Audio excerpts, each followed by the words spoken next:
자, 이번 시간에는 계정 과목을 좀 하나씩 살펴볼 겁니다. 물론 뒤에서 각 계정 과목에 관련된 어떠한 우리 이론 부분을 볼 건데요. 그 전에 여러분들이 계정 과목이라고 하는 것이 낯설고 또 요 내용들이 여러 번 접하게 되면 조금이라도 여러분들 이해하시는 데 도움이 될까 싶어가지고 요 계정 과목을 한 번 더 짚어드리고 또 뒤에서 또 계속 반복적으로 내용을 보도록 하겠습니다. 계정 과목이라고 하는 것은 우리가 왜 잘 알아야 되는지를 한 번 더 설명을 드릴 거예요. 자, 우리가 회계라고 하는 것이 결국은 우리 여기서 한번 설명을 드릴게요. 거래가 발생하면 장부에 기록을 하는 분계 절차를 통해서 원장을 작성하는 전기를 통해서 결산이라고 하는 마무리를 합니다. 그 보고서가 바로 뭐가 되는 겁니까? 재무제표가 되는 건데요. 재무제표에는 5가지가 있다라고 우리가 공부했습니다. 첫 번째는 재무상태표, 두 번째는 손익계산서, 세 번째는 현금흐름표, 순서가 있는 건 아니지만, 네 번째는 자본변동표, 마지막으로 주석까지가 바로 재무제표 5총사 이렇게 보시면 되겠는데요. 자, 재무상태표라고 하는 것은 자산, 부채, 자본을 보여주는 어떠한 일정 시점의 재무상태표. 손익계산서는 그 기업의 수익과 비용을 대응하여 이익이 났는지 손해가 났는지를 보여주는 경영성과에 대한 우리 보고서. 현금흐름표는 이 자산 중에 현금이 있는데요. 현금이 얼마가 들어왔고 얼마가 나갔는지가 왜 중요하냐? 너네가 이익이 났다고 하더라도 현금으로 없으면 그것은 진짜 이익이 아니지 않아? 라고 공격이 들어온단 말이죠. 우리는 발생주의 회계. 그러니까 현금을 받지 않아도 수익으로 기록할 수 있기 때문에 그래서 그 간극을 줄이고자 현금의 흐름을 파악할 수 있는 표를 현금 흐름표라고 하고 자본변동표는 어떤 시점의 자본이 아닌 자본의 변동 내역을 확인할 수 있는 거. 주석은 위의 내용 중에 중요한 내용을 한 번 더 자세하게 설명해 주는 거. 이렇게 얘기를 했다는 거예요. 따라서 이 재무제표는 자산, 부채, 자본, 수익, 비용으로 구분되어 있는 보고서다라고 본다면 자, 다시 한번 볼까요? 자, 분계를 걸쳐서 재무제표를 만들게 되는 건데 이게 바로 우리가 원하는 보고서, 아웃풋 자료란 말이에요. 그럼 인풋할 때, 즉 자료를 생성할 때는 거래 8요소에 의해서 자산, 부채, 자본, 수익, 비용의 증감 변화를 기록한다는 거죠. 즉 인풋 자료가 이렇게 기록이 돼야지 아웃풋 자료가 이렇게 나오는 거예요. 그렇다고 한다면 분계할 때 자산, 부채, 자본, 수익, 비용의 계정 과목들, 즉 그 이름들을 알아야지 우리가 그 내용들을 제대로 기입할 수가 있고 거기에 따른 보고서까지 우리가 완성할 수 있다. 결국 계정의 구분, 이 부분이 굉장히 중요한 회계 기록에서의 기초이다라고 보시면 되겠습니다. 처음엔 조금 노력하셔야 될 거예요. 이 부분은 내가 외워야지 그리고 이해해야지 하고 넘어가야 돼, 짚고 넘어가야 되는 부분이기 때문에 그냥 강의만 듣고 그냥 그렇구나 하고 넘어가는 것이 아니라 내 머릿속에 저장하고 넘어가야 된다. 그걸 좀 기억을 하도록 하겠습니다. 자, 그래서 우리가 좀 지우고 요 화면을 하나씩 보도록 할 건데요. 자, 지금 내용들이 쭉 몇십 개가 나오는데요. 이거 여러분들 우리 왜 서점 가면 뭐 여행 갈 때 알아야 될 기초 영단어, 뭐 초등학교 때 알아야 될 기초 영단어 100개 뭐 이런 식의 뭐 그런 내용들 있잖아요. 그것처럼 여러분들이 회계를 이해하기 위한 기초 단어 이런 식으로 여러분들이 이해하시면 좋을 것 같아요. 그리고 우리가 계속 반복적으로 나온다는 얘기를 자꾸만 드려요. 공부를 하다 보면 물론 회계라고 하는 것이 뭔가 방대한 이론이 있다라고 느껴지시겠지만 결국에는 나중에는 그 내용 한도 내에서만 계속 반복적으로 나오는 부분들이 있기 때문에 거기까지 가기 위해서 우리가 조금 어렵지만 힘을 내서 우리 가도록 하겠습니다. 자, 먼저 재무상태표부터 파악을 해보려고 해요. 자, 재무상태표.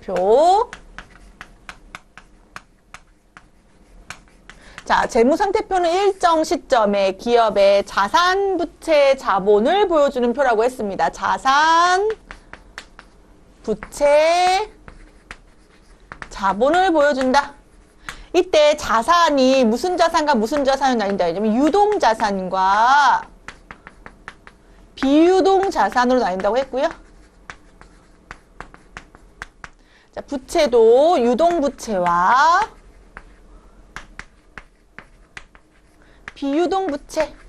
보통은 뭐 1년 단위로 우리가 기준을 보는 거지만 그 기업의 어떤 정상적인 영업 주기가 1년을 조금 넘는다고 하더라도 유동부채가 될 수 있고 유동자산이 될 수 있고 그렇다고 얘기했었습니다. 자, 그럼 유동자산은 또 뭐랑 뭐로 나뉘냐면 당좌자산하고 재고자산으로 나뉘고요. 비유동자산에는 우리가 투자자산, 유형자산, 무형자산, 기타 비유동자산 이렇게 나뉩니다. 그러면 뭐가 복잡해요 라고 생각을 하시겠지만 차근차근 들어와 보면 자, 요 표에서 보시면 자산이라고 되어 있고 유동자산 안에 들어가는 당좌자산이라는 개념부터 나와 있습니다. 그러면 자산 중에 유동자산 안에 당좌자산 안에 들어가는 계정 과목명들이 바로 현금, 당좌예금, 보통 이렇게 들어가는 거예요. 여러분 계정 과목이라고 하는 것이 바로 우리가 분계에서 알아야 할 필수 요건이라고 보시면 되겠습니다. 계정 과목. 자, 그러면 현금, 당좌예금, 보통예금, 현금성 자산 부분 이렇게 네 가지가 있는데 여기에 또 통합 계정이라는 의미가 있습니다. 통합이라고 하는 건 말 그대로 합산한, 합친 계정이라는 뜻인데요. 그러면 얘네를 왜 합쳤냐? 원래 우리 재무제표는 구분 표시로 하나하나 기록하는 게 맞지만 그 내용이 그렇게 중요하지가 않고 성격이 유사한 내용이 있다라고 하면 합산할 수 있는 계정들이 몇 개가 있는데요. 그중에 대표적인 게 바로 현금 및 현금성 자산입니다. 그런데 이 합산한다는 의미는 정보 이용자들에게 제공할 때 합산하는 거죠. 즉, 그 내용을 보는 입장에서는 얘가 보통 예금이든 당좌예금이든 큰 차이가 없는 거예요. 따라서 기록할 때는 각각 기록하지만 보여줄 때, 즉 공시라고 표현하거든요. 보여줄 때는 이걸 합산해서 보여줄 수 있다라는 의미이고 이 현금 및 현금성 자산 안에 현금, 당좌예금, 보통예금, 현금성 자산이 들어가 있다. 이때 이 현금성 자산은 어떤 금융상품의 만기가 취득 시점으로 3개월 이내에 도래하는 거, 즉 빨리빨리 현금화될 수 있다라는 것까지 포함을 해서 우리가 현금이 현금성 자산으로 이해하지만 우리가 회계 처리, 즉 계정 과목명으로 분계할 때는 각각 처리해야 됩니다. 현금, 당좌예금, 보통예금 이런 식으로 각각 처리하셔야 되고 이 당좌예금의 개념하고 보통예금의 개념은 여러분들이 이미 알고 계시는 분도 있겠지만 보통예금은 우리가 일반적으로 입출금이 자유로운 예금이 보통예금이고요. 당좌예금은 기업에서 수표를 발행할 목적으로 발행한 즉 가지고 있는 예금을 우리가 당좌예금이라고 합니다.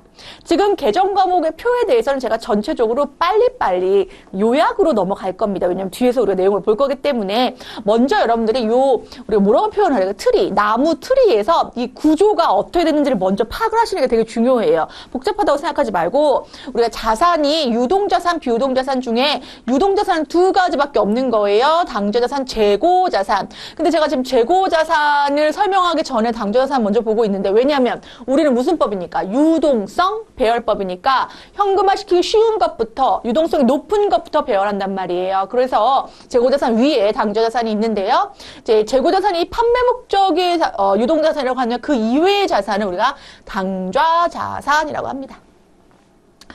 자, 그래서 당좌자산에 또 중요한 게 뭐가 있냐. 자, 하나씩 보면 좋은데, 자, 내용을 좀 읽어보세요. 단기금융상품, 단기대여금. 앞에 단기자가 붙어 있잖아요. 그 얘기는 1년 이내에 현금화시킬 금융상품, 빌려준 돈, 받을 돈, 이런 개념이 되는 것이고, 자, 유가증권, 그러니까 우리가 투자 목적으로 다른 기업의 주식이나 아니면 채권을 구입할 수가 있는데 그것이 긴 투자의 개념이 아니라 단기 시세 차익을 볼 목적이다. 그러면 단기 매매 증권 이렇게 기록합니다. 우리가 땡땡전자 주식을 살 때 난 3개월만 가지고 있다가 팍 튀면 팔아야지 이런 목적으로 살 수 있잖아요. 그럼 그건 단기 매매 증권이다 이렇게 기록한다는 거고요.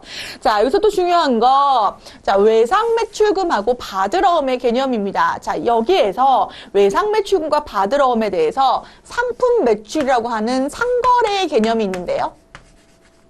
자, 우리 회사의 주요 업종, 그러니까 주요 업무의 목적은 상품을 판매하는 것입니다. 따라서 상품 판매라는 것이 상거래라고 볼 수가 있는데, 우리 회사가 만약에 제조 회사면 제품을 판매하는 회사가 되겠죠. 그러면 상품을 판매할 때 이것이 외상으로 판매됐다. 그럼 외상 매출금 처리.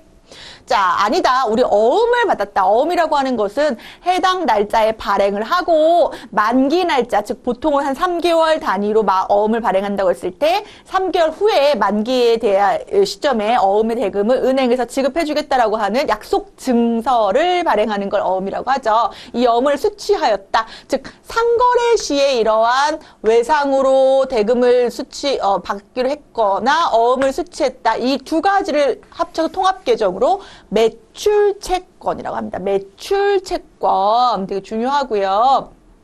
그러면 미수금은 뭐냐? 미수금도 못 받은 돈이라는 측면에서는 외상 매출금과 동일하지만 우리는 언어로서 구분을 합니다. 완전 암호 같은 개념이에요. 외상 매출금하고 미수금은 다른 개념이에요. 미수금은 상품 매출 이외의 거래, 즉 상거래 이외의 거래에서 발생된 외상 대금이나 어음을 수취했다고 하더라도 어음이라고 기록하지 않고 미수금 기록한다.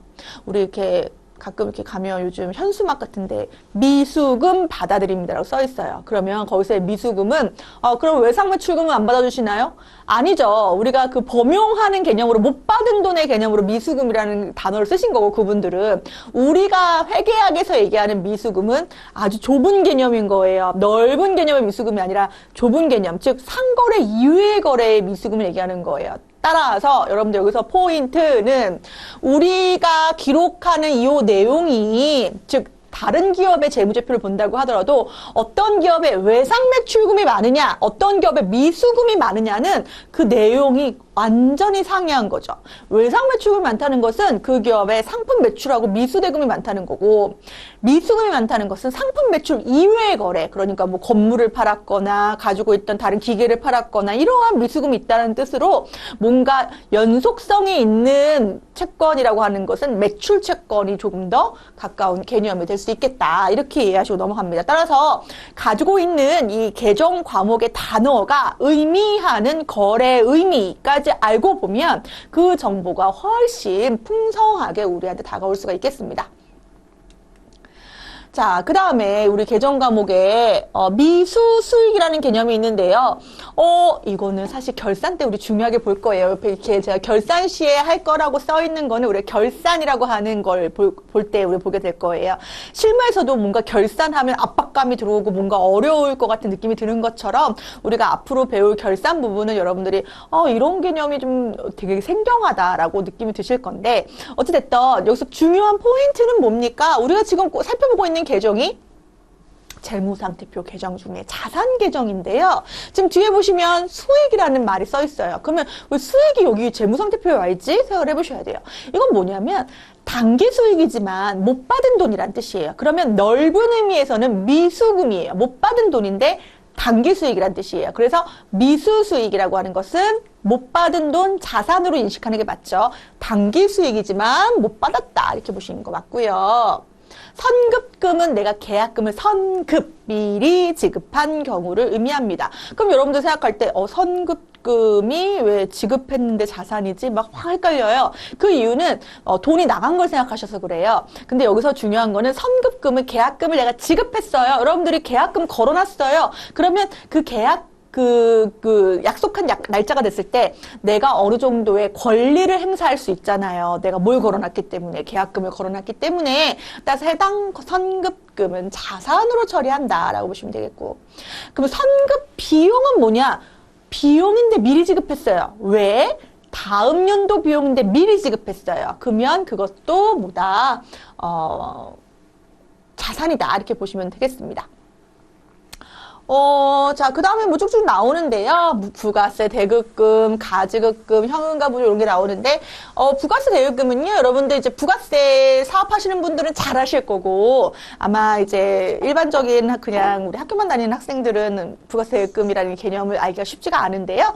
우리가 이제 뭐 편의점에 가지고 음료수를 샀다, 1,100원 주고 샀다. 그러면 우리가 그 영수증을 보시면 1,000원이 음료수 가격이고 100원이라고 하는 금액이 부가세로 붙어 있는 걸 확인할 수 있고, 내가 부담한 부가세가 바로 부가세 대급금의 개념인데 사업자의 입장에선 이 부가세 대급금을 나중에 뭐 받을 수 있습니까? 공제받을 수 있기 때문에 나오는 개념인데요. 요거는 우리가 사실 전산회계 1급에서 더 중요하게 나올 개념이기 때문에 넘어가도록 하겠습니다.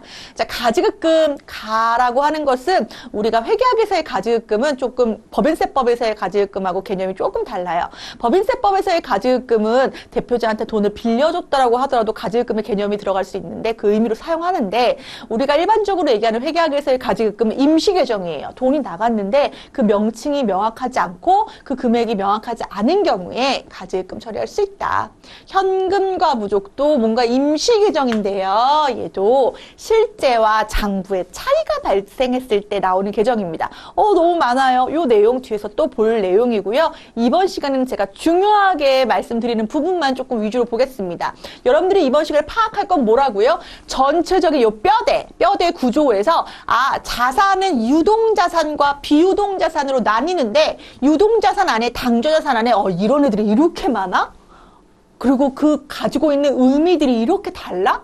요거를 확인하시고 그때그때 헷갈리면 그 앞에 우리가 지금 프린트도 다 나눠드릴 거니까 이 PDF 파일에서 요 계정이구나, 요 계정이구나, 계정 과목명을 찾는 연습.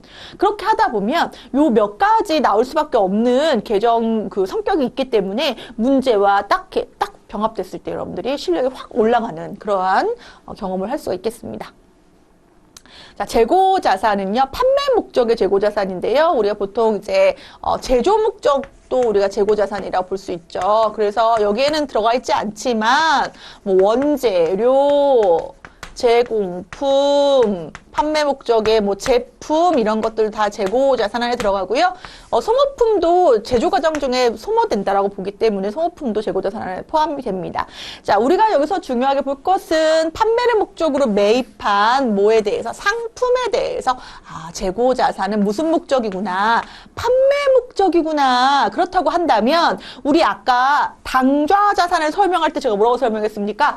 유동 자산이지만 판매 목적이 아닌 자산을 당좌 자산이라고 한다. 그러면서 현금 및 현금성 자산부터 해서 매출 채권 그리고 아까 뭐 선급 비용 이런 것까지 쭉쭉쭉 내려온 거예요. 그래서 요 구조를 파악하는 게 더 중요하다. 그리고 계정 과목의 이름도 사실은 우리가 알아야 되는데 이번 시간에는 그게 좀 어렵다 하시는 분들은 뒤에 있는 이론까지 공부하고 요 강의를 다시 듣는 것도 방법이다. 이렇게 보시면 되겠습니다.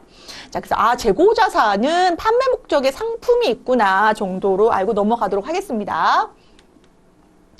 자, 이번에는 우리 장기 금융 상품 이런 식으로 들어가 있는데요. 무슨 자산이라고 나와 있습니까? 투자 자산이라고 나와 있습니다. 여러분, 우리 요즘 투자 안 하면 약간 바보 느낌? 뭐 주식도 좀 해야 될 것 같고 코인도 좀 해야 될 것 같고 조금 그 열풍은 지나갔나요?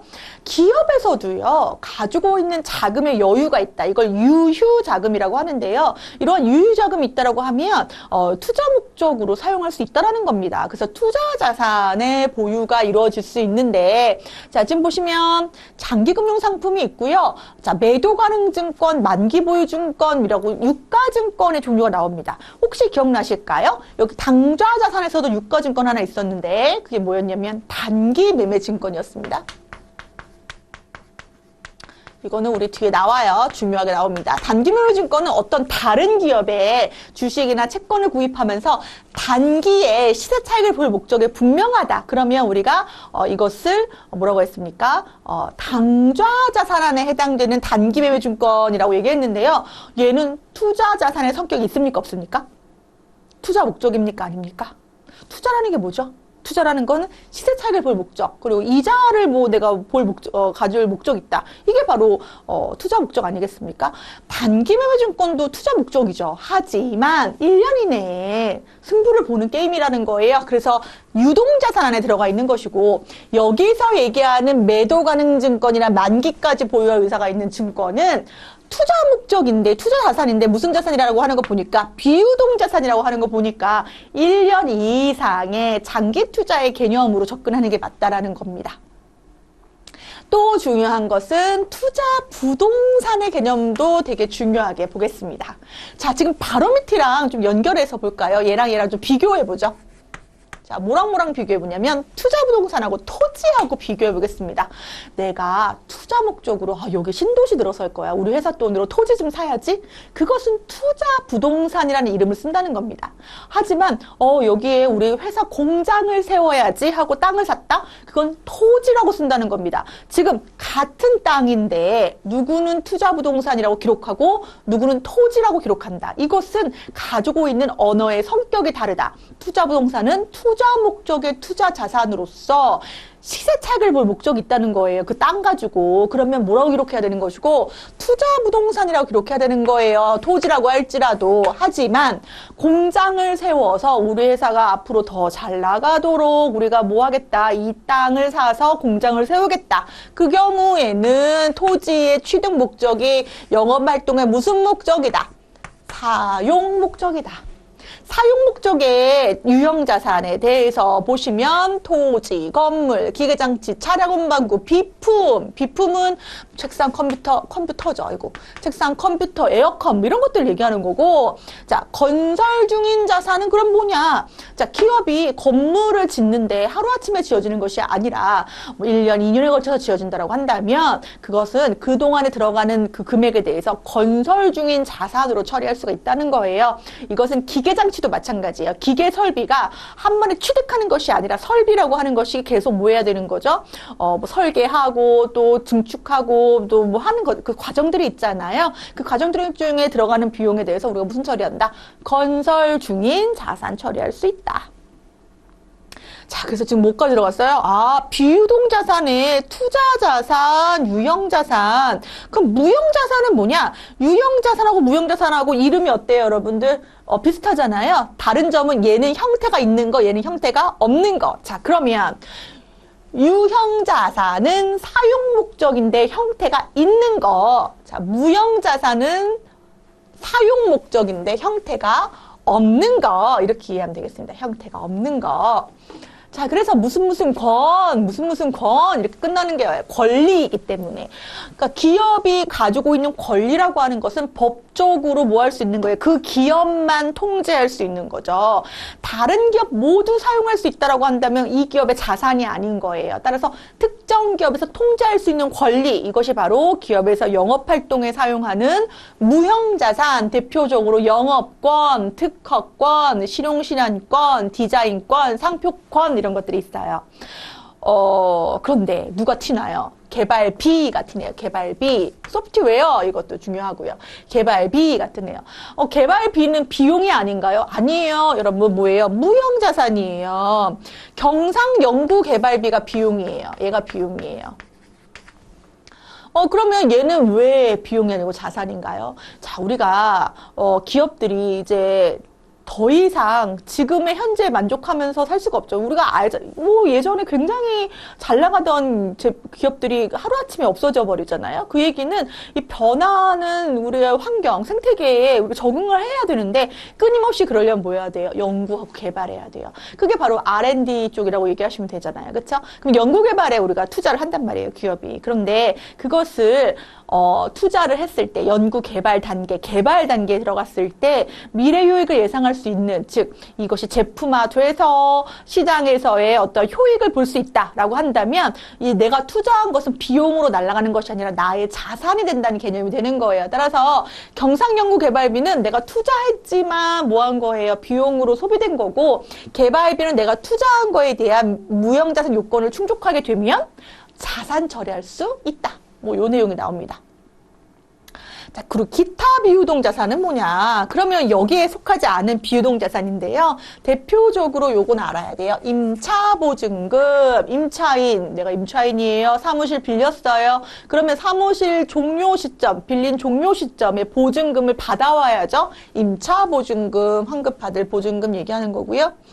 어음에 대한 부도시의 부도어음이라는 개정 과목이 있는데요. 여러분, 부도어음이 왜 자산입니까? 왜냐하면요, 부도가 났다는 것은 약속된 기일에 대금을 못 갚았다는 건데요. 맞아요. 그렇지만 그 대금에 대해서 우리 회사는 끝까지 받아야 되는 청구권을 행사할 수 있기 때문에 우선은 부도어음 처리했다가 보통은 6개월이 지나고 난 다음에 이거를 대손 처리할 수 있다. 대손이 뭡니까? 예, 그 채권을 못 받게 되는 회계 처리는 뒤에서 보도록 하겠습니다. 자, 이번에는 유동 부채로 넘어가네요. 부채라고 하는 것은 우리가 뭐 할 돈이에요? 갚아야 될 의무가 있는 경우, 자, 상품이나, 개정 과목이죠? 예, 상품이나 지금 원재료를 매입했어요. 그것은 상거래라는 거죠. 상거래에 따른 외상거래에 대해서 어음을 발행하거나 외상대금이며 이걸 뭐라고 한다?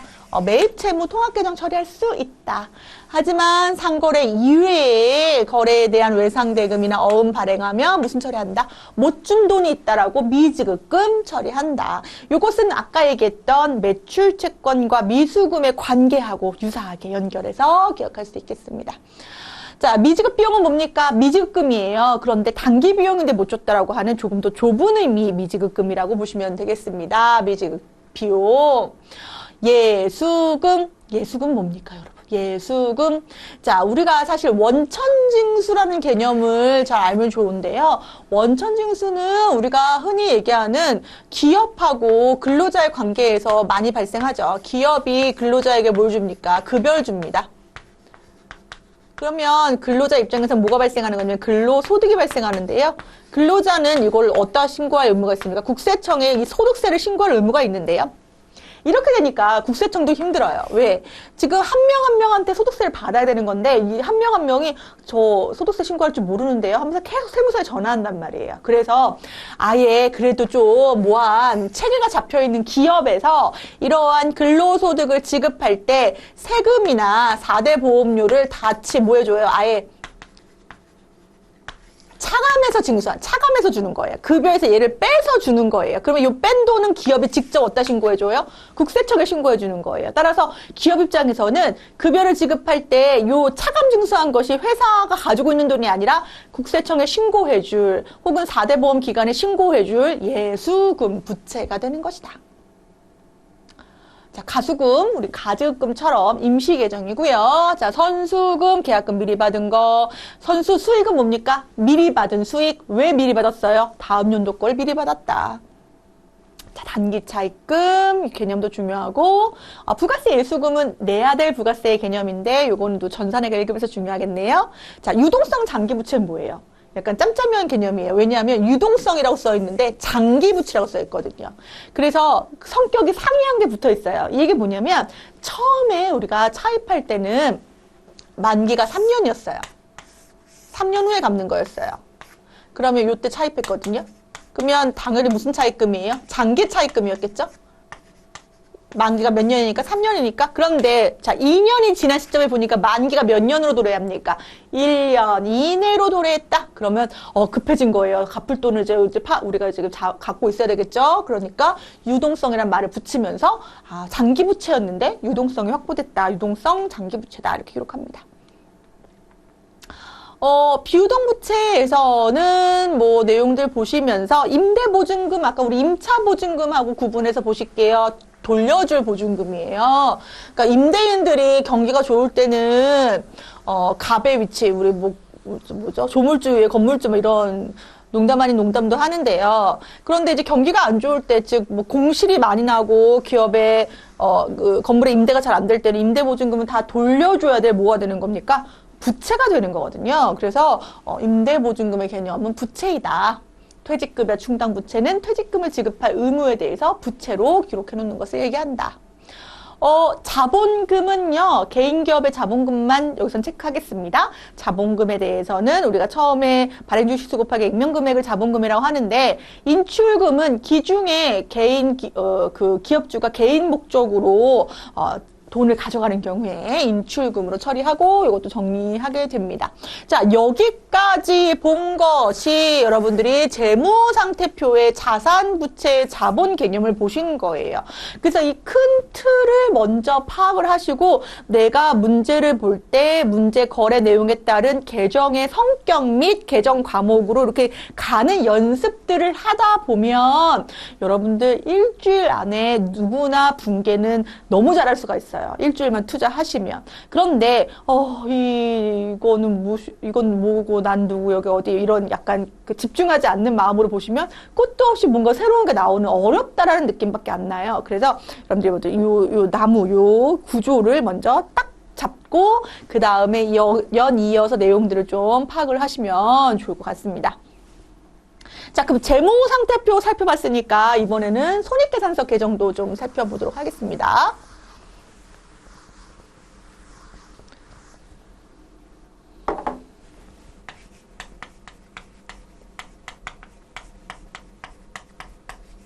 자, 손익계산서는요, 상품에서 판매를 하고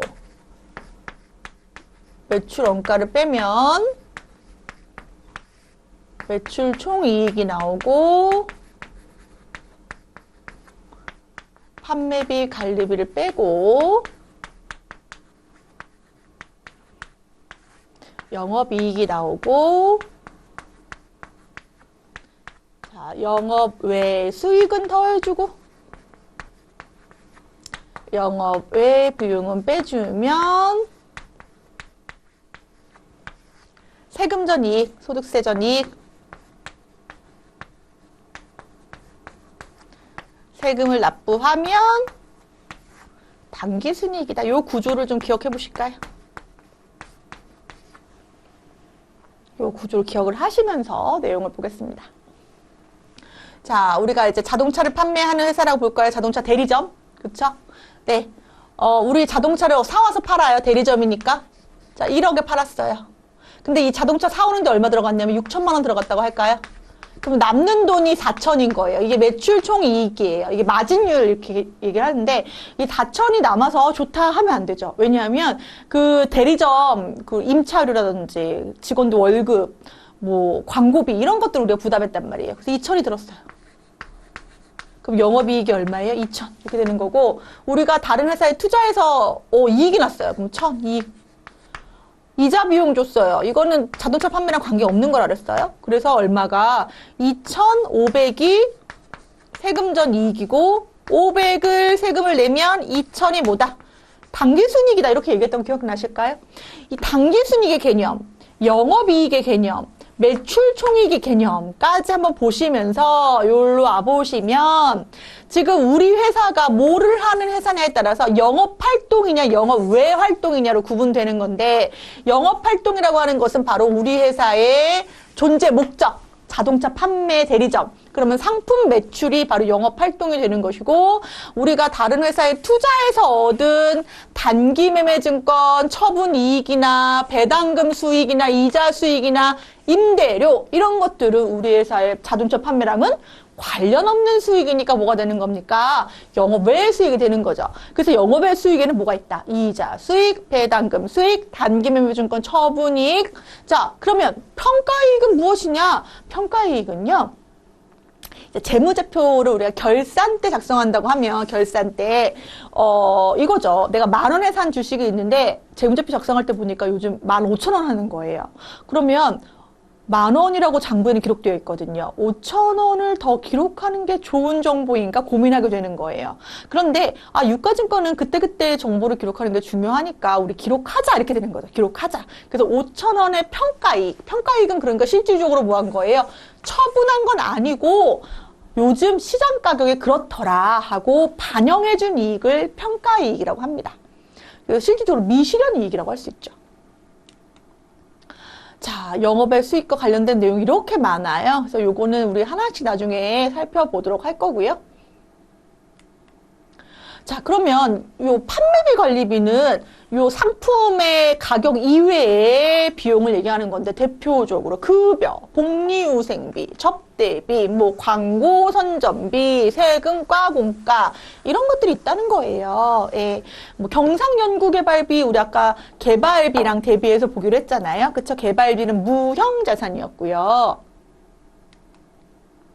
그러면 영업 외 비용은 뭐예요? 판관비까지만 해도 자동차 판매랑 관련 있는 내용이었는데, 영업 외 비용은 자동차 판매랑 관련 없는 이자 비용, 단기 매매증권을 내가 팔았는데 이제 폭락한 거죠. 처분 손실, 평가 손실, 외화 관련된 자산에 대한 평가 손실, 뭐 이런 것들이, 기부금 이런 것들이 대표적인 영업의 비용이라고 볼 수가 있겠습니다. 그래서 영업의 비용은 영업이익에서 우리가 뭐 해준다? 차감하는 형식으로 이제 단기 순이익을 구하게 된다까지 우리가 계정 과목에 대한 뼈대를 살펴봤습니다. 여러분들 이번 시간에 본 계정 과목은 크게 자산, 부채, 자본, 수익, 비용 보신 거예요. 근데 그것이 또 그 안에 구분되어 있는 형태별로 이런 내용들이 있구나.